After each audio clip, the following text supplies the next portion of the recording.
కూటమి పాలన ఏడాది పూర్తయిపోయింది. జగన్ వ్యక్తిత్వ హననం కోసం ఎక్కుపెట్టిన దాడులు కానివ్వండి, పార్టీ శ్రేణులను చెల్లాచెదురు చేయడానికి పెట్టిన కేసులు కానివ్వండి, చేసిన అరెస్టులు కానివ్వండి, వాళ్ళు ఆశించిన ఫలితాలు ఇచ్చినటువంటి దాఖలాలు లేవు. పైపెచ్చు ఎదురుదాడి మొదలైంది. ప్రభుత్వంపై వీధిన ప్రజా వ్యతిరేక గళం వినిపిస్తూ ఉంది. ఇక తప్పనిసరి పరిస్థితుల్లో జగన్పై పెద్ద దాడి చేసే ప్రయత్నంలో చంద్రబాబు నాయుడు గారు ఉన్నారని రాష్ట్ర ప్రజలే సందేహంతో ఉన్నారు. దానికి తగ్గట్టుగానే చంద్రబాబు నాయుడు గారు, దాని ఫలితంగానే చంద్రబాబు నాయుడు గారు భూతం తిరిగి రాదు అనే ప్రచారానికి తెరలేపారు. మనకు తెలిసిందే గోబెల్స్ ప్రచారాన్ని చంద్రబాబు నాయుడు గారు నమ్ముకుంటారు. ఆయన ఒక 100 సార్లు అంటారు, దానిని 1000 సార్లు చెప్పేటటువంటి మీడియా అతని చేతుల్లో ఉంది. అందుకే ఆయన ప్రచారానికి శ్రీకారం చుట్టడమే కాకుండా భూస్థాపితం చేస్తాననే మాటను ముఖ్యమంత్రి హోదాలో ఉండి టీవీ ఇంటర్వ్యూలలోనూ, పెట్టుబడిదారుల సదస్సుల్లోనూ, పోలీసు అధికారుల సమావేశాలను ఇదే విధమైనటువంటి సంస్కారహీనమైన, జుగుత్సాకరమైనటువంటి రాజకీయ భాషను, రాజకీయ దాన్ని ఏమనాలంటే అసహ్యకరమైనటువంటి ఉపన్యాసాలను ఆఖరికి కలెక్టర్ల ముందు కూడా చేయడానికి ఆయన తెగబడ్డారు. ఇంతకీ ఆయన చెప్పేదేంటి, పెట్టుబడిదారులకి భయపడాల్సిన అవసరం లేదు అని చెప్పారు. పెట్టుబడిదారులకు నిజంగా జగన్మోహన్ రెడ్డి భూతమా, లేకపోతే ఈ కూటమి ప్రభుత్వం భూతమా? నా దగ్గర ఉన్నటువంటి విషయాలను కొన్ని ఆధారాలతో సహా మీకు వివరిస్తాను. జగన్మోహన్ రెడ్డి గారు ముఖ్యమంత్రిగా ఉన్నటువంటి సమయంలో పారిపోయిన పరిశ్రమను ఒక్కటంటే ఒక్కటి వీళ్ళు చూపగలరా? కియా మోటార్స్ పోయిందన్నారు, అది అక్కడే బ్రహ్మాండంగా ఉంది. గల్లా జయదేవ్ సంబంధించినటువంటి పరిశ్రమ పోయిందన్నారు, అది అక్కడ చిత్తూరులోనే బ్రహ్మాండంగా ఉంది. అంటే ఒక్కటంటే ఒక్క పరిశ్రమ కూడా జగన్మోహన్ రెడ్డి గారి హయాంలో బయటికి వెళ్ళినటువంటి పరిశ్రమని చూపలేరు, వీళ్ళు చూపే స్థితిలో వీళ్ళు లేరు. అదేవిధంగా కూటమి అధికారంలోకి వచ్చిన తర్వాత రూపాయికే ఎకరా భూమి ఇస్తామంటే తప్ప చంద్రబాబు నాయుడు గారి మొహం చూసో, 164 మంది ఎమ్మెల్యేల భరోసా చూసో, కూటమి ప్రభుత్వం చూసో ఏ ఒక్క పారిశ్రామికవేత్త రాలేదన్నది నిజం. రాకపోగా కూటమి నేతల కప్పం డిమాండ్లకు బెదిరిపోయి ఇండియా సిమెంట్స్ కోర్టును ఆశ్రయించింది.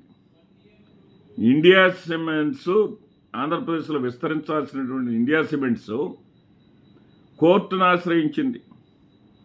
మా గుంటూరు జిల్లాలోనే చెట్టినాడు, భవ్య సిమెంట్స్ అక్కడ ఎమ్మెల్యే అడిగిన లంచాలు ఇవ్వలేక లాకౌట్స్ను ప్రకటించాయి. ఇంతకన్నా దారుణం ఏముంటుందండి?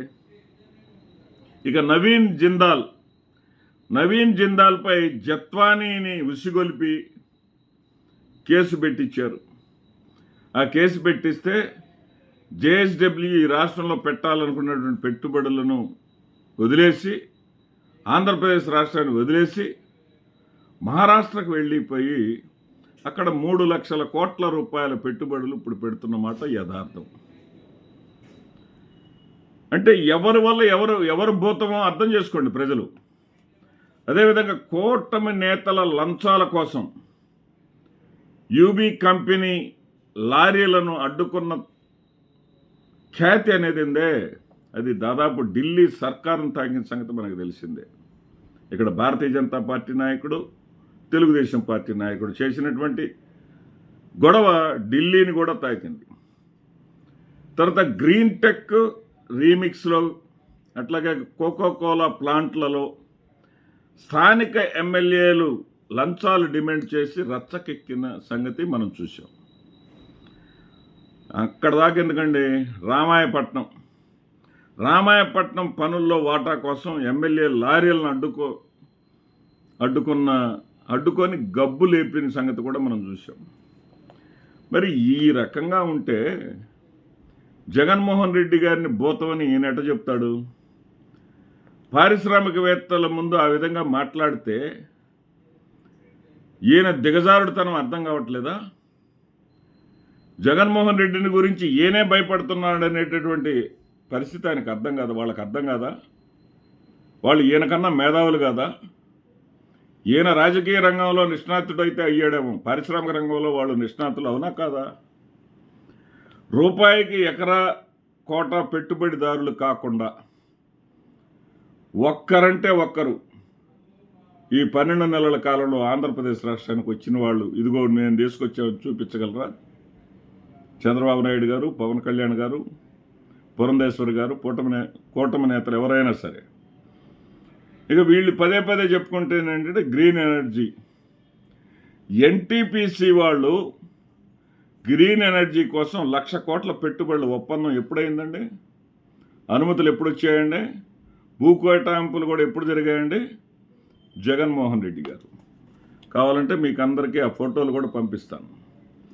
జగన్మోహన్ రెడ్డి గారి హయాంలో ఈ యొక్క ఎన్టీపీసీ వారితో గ్రీన్ ఎనర్జీ కోసం 1,00,000 కోట్ల పెట్టుబడుల కోసం ఒప్పందం జరగటమే కాకుండా మొత్తం మీద ఈ గ్రీన్ ఎనర్జీలో 10 లక్షల కోట్ల పెట్టుబడులకు ఆయన మార్గాన్ని సుగమం చేశాడు.